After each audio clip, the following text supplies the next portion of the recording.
Hi hello ನಮಸ್ಕಾರ ವೀಕ್ಷಕರೇ, DD ನ್ಯೂಸ್ಗೆ ಸ್ವಾಗತ.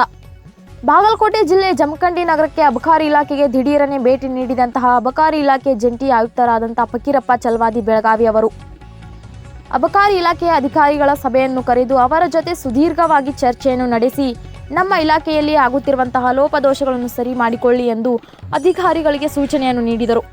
ಮತ್ತು ಜಮಖಂಡಿ ನಗರದಲ್ಲಿ ಹಾಗೂ ಗ್ರಾಮೀಣ ಪ್ರದೇಶಗಳಲ್ಲಿ ನಿಗದಿಪಡಿಸಿದ ವೇಳೆಗಿಂತ ಮುಂಚೆ ಬಾರ್ಗಳನ್ನು ಓಪನ್ ಮಾಡಿದರೆ ಅಂಥವರ ಮೇಲೆ ಕಟ್ಟುನಿಟ್ಟಾಗಿ ಕ್ರಮವನ್ನು ಜರುಗಿಸಿ ಹಾಗೂ ಬಾರ್ ಮಾಲೀಕರು ಗ್ರಾಹಕರ ಕಡೆಯಿಂದ ಸರ್ಕಾರ ನಿಗದಿಪಡಿಸಿದಂತಹ MRP ದರಕ್ಕಿಂತ ಹೆಚ್ಚು ಹಣವನ್ನು ಪಡೆದರೆ ಅಂಥವರ ಮೇಲೆ ಕೂಡ ಕ್ರಮವನ್ನು ಜರುಗಿಸಿ ಎಂದು ಅಧಿಕಾರಿಗಳಿಗೆ ಸೂಚನೆಯನ್ನು ನೀಡಿದರು.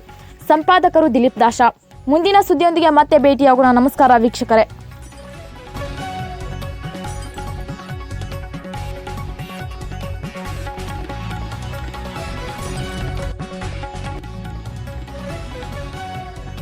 ನಾನು ಜಮಖಂಡಿ ತಾಲೂಕಿಗೆ ಬಂದು ಈ ಎಕ್ಸೈಸ್ ಸಂಬಂಧಪಟ್ಟಂತೆ ನಾನು ರಿವ್ಯೂ ಮಾಡಿದೆ.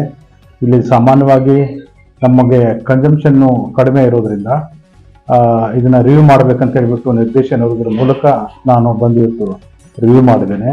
ಮತ್ತು ಇಲ್ಲಿ ಕೆಲವೊಂದು ಸ್ಥಳೀಯವಾಗಿ ಕೆಲವೊಂದು ಸಮಸ್ಯೆ ಇರುವುದು ಕೂಡ ನನಗೆ ಕಂಡು ಬಂತು. ಅದಕ್ಕೆ ಸಂಬಂಧಪಟ್ಟಂತೆ ಕಟ್ಟುನಿಟ್ಟಿನ ಕ್ರಮ ಕೈಗೊಳ್ಳಬೇಕು ಅಂತ ನಾನು ಇಲಾಖೆಯವರಿಗೆ ಸೂಚಿಸಿದ್ದೇನೆ. ಮತ್ತು ಕನ್ಸಂಪ್ಷನ್ನು ಕೂಡ ಚೆನ್ನಾಗಿ ಬರಬೇಕು. ರಾಜ್ಯದ ಎವರೇಜ್ ಆಗಲಿ ಅಥವಾ ಜಿಲ್ಲಾ ಎವರೇಜ್ಗಾಗಲಿ ಹೆಚ್ಚು ಈ ಒಂದು ತಾಲೂಕಿನಿಂದ ಬರಬೇಕು. ತಾಲೂಕು ಸಮೃದ್ಧಿ ಇದೆ, ಕನ್ಸಂಪ್ಷನ್ನು ಬರ್ತದೆ ಅಂತ ಹೇಳ್ಬಿಟ್ಟು ನಾವು ಇವತ್ತು ಈ ಸಭೆಯಲ್ಲಿ ಡಿಸ್ಕಸ್ ಮಾಡಿದ್ದೇವೆ. ಮತ್ತು ಹೆಚ್ಚು ಕೇಸ್ಗಳಾಗಬೇಕು. ಮೊನ್ನೆ ಒಂದು NDPS ಕೇಸ್ ಮಾಡಿದ್ದಾರೆ, ಒಳ್ಳೆ ಕೇಸ್ ಮಾಡಿದ್ದಾರೆ. ಅದೇ ರೀತಿಯಾಗಿ ಬೇರೆ ಬೇರೆ ಒಳ್ಳೊಳ್ಳೆ ಕೇಸ್ಗಳು ಆಗಬೇಕು ಅಂತ ಹೇಳ್ಬಿಟ್ಟು ಅವರಿಗೆ ಸೂಕ್ತ ನಿರ್ದೇಶನಗಳನ್ನು ನೀಡಲಾಗಿದೆ. Thank you very much.